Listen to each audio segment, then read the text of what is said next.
Hi, everybody. I'm Jody Bach, and I'd love to share some ideas with you from my lifetime of being a learner and also someone who really wants to share and connect. So, today I'd like to share some ideas with you based on my belief that clarity is power. If we know better, we can do better. If we don't know better, there's really no chance that we can do better. So, if we can tap into that personal power that clarity provides, then I believe we're going to be better leaders, parents, community members, just better humans. So I like to call these my fundamentals, fundamental opportunities for learning. And for a lot of the people I work with as a coach, facilitator, speaker, I think of them as leaders. Anybody who's willing to go first in my book is a leader. And when we can understand fundamentals of things, I think it really helps us. Now, I am a former basketball player, a college basketball player, and I also played the piano. And I will tell you that from those two experiences, I wasn't a huge fan of fundamentals. I wanted to just sit down and play the songs. I didn't want to have to learn the scales. I didn't want to have to do the drills and warm ups. I just wanted to get out and play the game.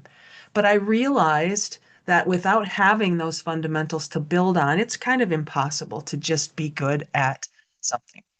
And so when I really started to dig into this whole, like, why do I resist fundamentals?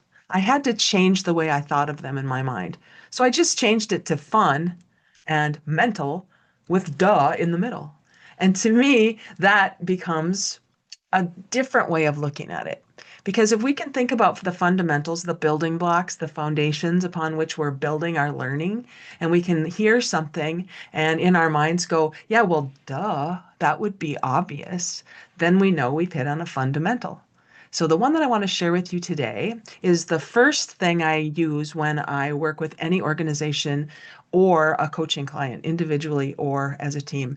This is one of the best books I've read on leadership, and it came to me a few years ago. It's not a new book, and I love what it talks about. It's called The 15 Commitments of Conscious Leadership. And it's a really, really simple concept to start with. It's just, as you can see on the picture, a horizontal line across that book. So let's just take that horizontal line and draw it across this slide. In the book, they talk about above the line and below the line. Very simple concept.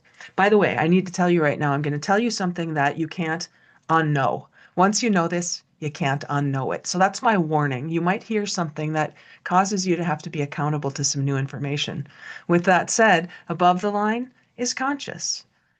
Conscious, we're aware. And when we go through our lives as leaders, those are willing who are willing to go first, and we're conscious, we operate in the understanding that we are open, curious, and committed to learning. Open, curious, committed to learning. Now, below the line is unconscious. And when we're unconscious, we just don't know better. We don't know what we don't know. And so operating below the line means we are closed, defensive, and committed to being right. Now sit with that for just a second and notice that distinction. I will say I have fallen below the line, even though I know this. I have fallen below the line. I think we all do. The authors of this book, in the work that they do with organizations and leaders, they've learned that 95% of people spend 98% of their time below the line. That's frightening. What that also tells us is that most people either don't know or aren't interested in staying above the line. So as you consider this, above the line, open, curious, committed to learning, and below the line, being closed, defensive, and committed to being right, do you notice when you go below the line? How do you recognize that? For me, it's my jaw. My jaw gets kind of tight. I do this with I don't really punch anybody, but my fists might get kind of, tight. My shoulders, some people feel it in their chest, their stomach. Wherever you feel this signal in your body, it's just something to tell you that, hey, you might have gone below the line here. You might have gone unconscious. You might have fallen into that space of wanting to be right. I see that one more than any others. Closed, defensive, and committed to being right. So when you notice this, Here's a question to ask yourself. Do I want to come back above? Do I want to? If the answer is yes, I'm going to show you a technique called box breathing, which you might already know about. If no, you don't, I am right and I want to stay here, then you don't need to do anything else. You're good. You're good. You're good to go. And when I notice my heart rate or my jaw or my shoulders feeling tight, I know it's a signal to me to come back above the line. So the one thing I'm going to give you today that you can consider is called box breathing. What I'm understanding about feelings and emotions and things that hit us when we're not thinking, they just hit us. If we would just allow them to go through our bodies, we wouldn't have to deal with the effects of those emotions. And it usually takes about 90 seconds to let those emotions go through us. But so few of us are aware, and we let that get to us. We let our anger turn into rage. We let our upset turn into things that we don't want it to be. So if we would just do what I'm going to suggest here, which is box breathing. In this case, I say 6 box breaths, but here's 1 box breath. I'm going to show you on the next slide. It'll be an animated box, and it'll tell you to breathe, to hold that breath, to breathe out, and to hold that exhale.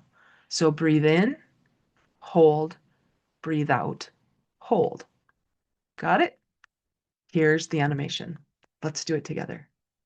Ready? Breathe in, 2, 3, 4. Hold, 2, 3, 4. Breathe out, 2, 3, 4. And hold, 2, 3, 4. That's 1 box breath. That took 16 seconds. So if we want to allow our consciousness to be reawakened, and if it takes 90 seconds to let those emotions flow through our bodies, that would be about 5.5 box breaths. Let's make it 6. And 6 box breaths will allow you to go from being upset and frustrated and lashing out in emotion to actually re-oxygenating your brain so you can respond from your thinking. And that's a great place to be. So thanks, everybody. Talk to you next time.